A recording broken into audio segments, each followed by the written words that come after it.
महानगरपालिकेच्या दवाखाने, नागरी आरोग्य केंद्र यासाठी ही जी काही दवा दारू लागते ती विकत घेणं, त्याचं इनवर्ड आउटवर्ड पाहणं, परचेस ऑर्डर काढणं, यासाठी फार्मासिस्ट नावाचं एक पद असतं. त्या पदावर 1 मार्च 2014 रोजी मी तुम्हाला स्क्रीनवर दाखवतोय त्याची ऑर्डर. जितेंद्र भरतसिंग पाटील नावाच्या एका माणसाची निव्वळ तात्पुरत्या करार पद्धतीने नेमणूक केली गेलेली आहे. म्हणजे मागच्या 12 वर्षांपासून एक तप झालं हा जितू पाटील वसई विरार मनपाचा फार्मासिस्ट आहे. हाच सगळा माल मागवणं, ऑर्डर काढणं, बिलं पुटअप करणं, ती मंजूर करून घेणं हे बघत असतो. आता याचे काही मेडिसिन सप्लायरशी लागेबांधे ते त्यांच्याकडचा नियर टू एक्सपायर्ड माल जो असतो तो फेकून देण्यापेक्षा या जितू पाटीलच्या करवी वसई विरार महानगरपालिकेला पुरवतात, असा नगरसेवक अशोक शेळके यांचा आरोप आहे. पीएन पेंडिंग म्हणून महापालिकेचं एक हॉस्पिटल आहे. या हॉस्पिटलमध्ये एक्सपायर झालेले मोठ्या प्रमाणात औषध आहेत. त्याचबरोबर डॉक्टर फार्मसी जितू यांचं एक मोठं रॅकेट आहे.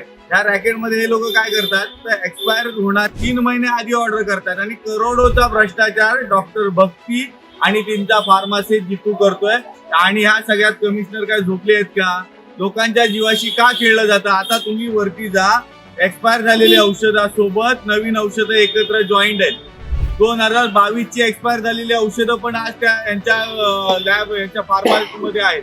अशा पद्धतीचा मोठ्या प्रमाणात भ्रष्टाचार डॉक्टर भक्ती आणि जितू यांचा फार्मासिस्ट करतोय. आरोप अतिशय गंभीर आहे. कारण एखाद्या फ्रेश टॅबलेटच्या स्ट्रीपची किंमत जर 200 रुपये असेल तर एक्सपायरी जवळ आल्यानं ती स्ट्रीप हे सप्लायर फेकून देण्यापेक्षा जर 40-50 रुपयात ती जर विकली जात असेल तर तरी ते खुश असतं. कारण त्याची मेकिंग कॉस्टच 18 ते 20 रुपये, पण ती विकली जाते 200 रुपयाला. मग वसई विरारकरांसाठी या अशा एक्सपायर्ड किंवा 2-3-6 महिन्यात एक्सपायर्ड होणाऱ्या गोळ्या छापील किमतीत खरेदी करण्याचं काम हा जितू पाटील करायचा. हा पैसा कोणाचा? जनतेचा. आणि मग वरच्या 160 ते 150 रुपयांचं गबन व्हायचं. हा मलिदा कोण कोण वाटून खायचं याचा शोध घेणं खरं तर प्रशासनाचं काम आहे. पण प्रशासनच जर या स्कॅम मध्ये सामील असेल, सहभागी असेल तर सांगायचं कोणाला?